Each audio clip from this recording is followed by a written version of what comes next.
Our mysterious survivor has awoken.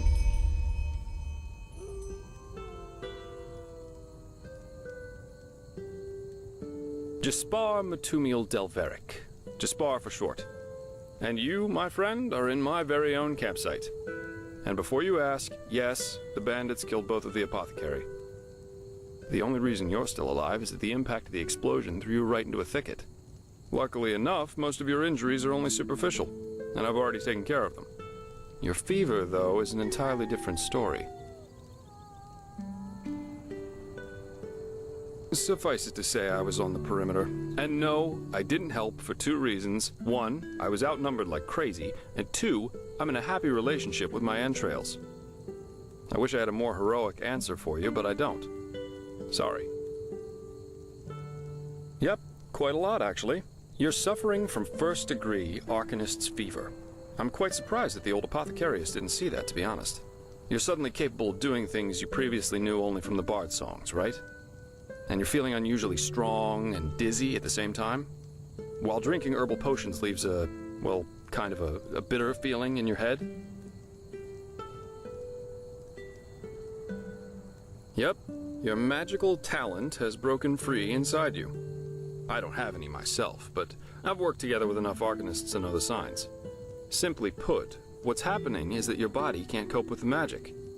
This isn't much of a problem at first, but if you don't do anything about it within the next couple of months, you'll find yourself running through the Heartland naked, throwing fireballs at everything that moves. You'll lose your mind, to speak plain and all. Yes, of course. Though someone who's magically gifted will always react differently to certain situations than someone who isn't. As I said, some herbs will always worsen your fever, as will magically contaminated areas.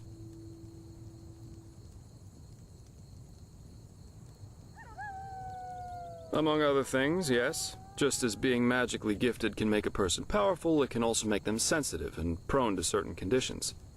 Just don't overdo it sleeping in ruins or in the wilderness. Instead, set up a camp somewhere. Plus, as you've already said yourself, don't overdo it with potions.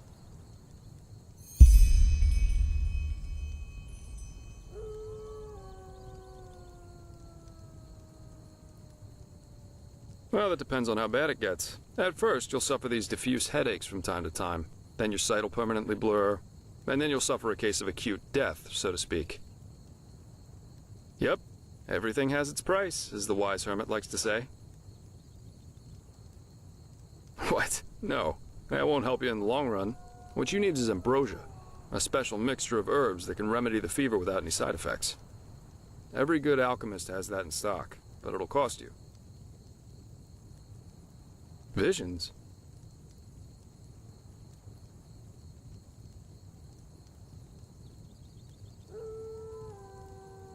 No. Well, none that I know of.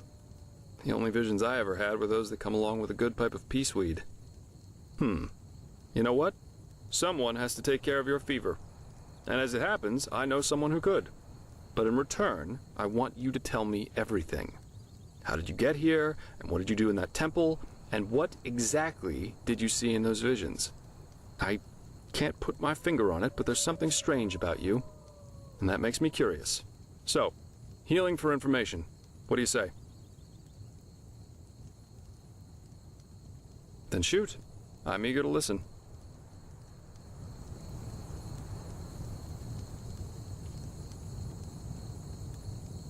I understand. My condolences for your loss. So that means you somehow survived this execution. And before you got washed ashore, you had this, what, this dream? In which you saw burnt bodies and a blinding light.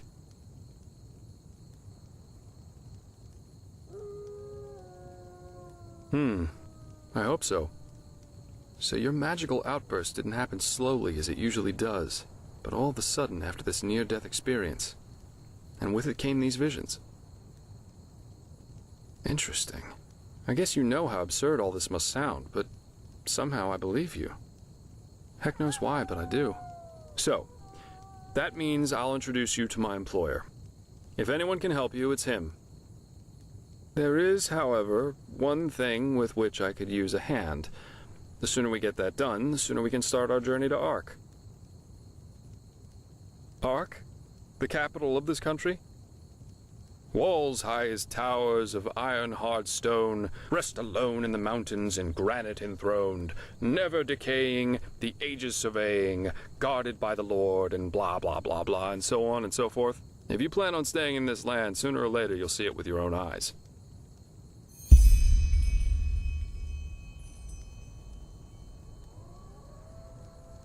Well, aren't you curious? I like that. I work for the Holy Order.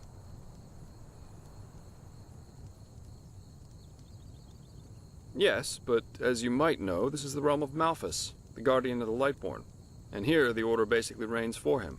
It's both the spiritual and judicial center of this country, so believe me, you'll see for yourself soon enough. That's your call, I suppose. My curiosity is satisfied. But without me accompanying you, the guards won't let you into the Sun Temple in Ark, and that's where you need to go in order to treat your fever. But as I said, no hard feelings on my side if you want to play the lone wolf. Splendid. There are some things that need some explanation before we can get started, however. Where should I start? I take it you've noticed that in the past 2.5 years, this world has fallen into political chaos, right? Civil wars, usurpers everywhere, you name it.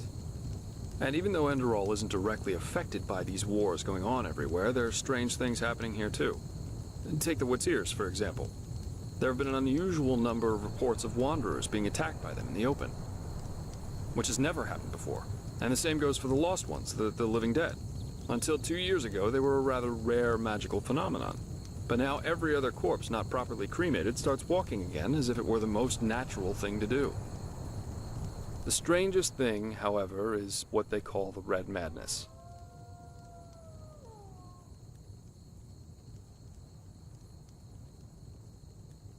Yeah, the rumors. I've heard them too. And I could indeed imagine that they're true. And that there's a connection, yes. As I said, maybe. If you ask me, the Lightborn were never more than false gods anyway.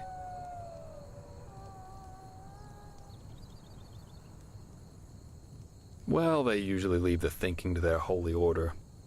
And they, of course, deny everything. Even to talk about it as we're doing is considered a crime. But as much as I hate to say it, maybe it's better this way. At least for now. A spiritual crisis is the last thing this country needs at the moment. Please, don't take me as an example. I've seen that a long life is only one of the things powerful magic can achieve. And this whole false deity theory isn't that new, after all. And seriously, let's say the Lightborn really are as mighty and omnipresent as the revelations say they are. Wouldn't they have the power to magically smite me here and now for my insolence? The Lightborn were just powerful kings. No more, no less. But that's just how I see it. I hope I didn't hurt your feelings.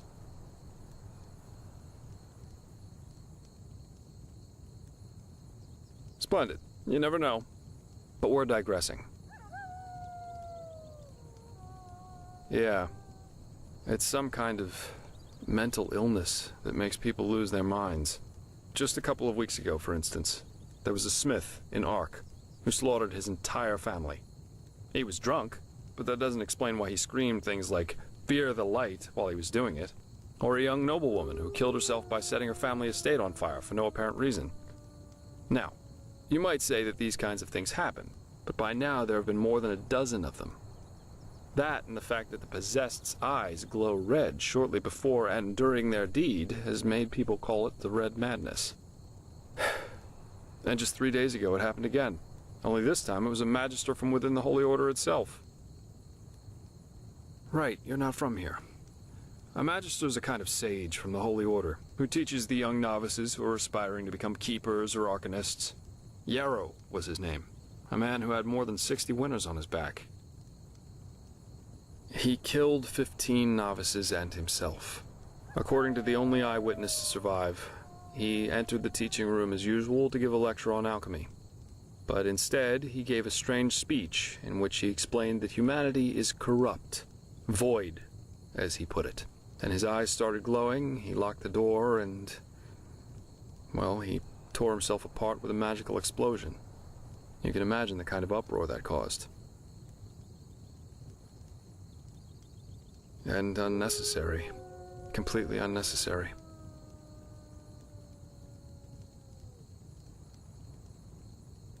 Well, I'm not exactly one for vows and austerity, so no, I'm no keeper. I guess you could say my specialty is recovering things that have been lost. Treasures, tomes, memories, and the like. And the Order hired me to do exactly that. They want to know how a highly intelligent man like Yarrow could fall victim to the Red Madness. And also if there's a discernible pattern to how this malady, or whatever it is, chooses its victims.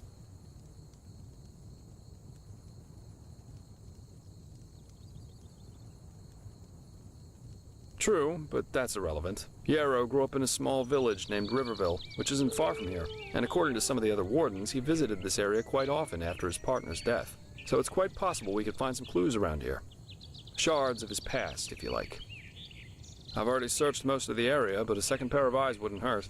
What do you think? Well, for starters, I need you to travel to Riverville and talk to an old man named Alfred. He was a childhood friend of Yarrow's, and he might be able to tell us something worthwhile. Secondly, a boy from the village told me that he saw Yarrow throw something into the water near a cliff to the east. Go there and see if you can find whatever it was he wanted to get rid of. I myself will have a look at the house Yarrow grew up in. Here, this is a map of the region. The blue dot over here is Yarrow's old house. And at the risk of sounding heartless, you should head back to the apothecary's camp. Maybe the bandits left behind some equipment. If there's nothing else, I'd say off we go. Let's shed some light on this Yarrow and his motivations. Meet me at his old house when you're ready. I'll be waiting there.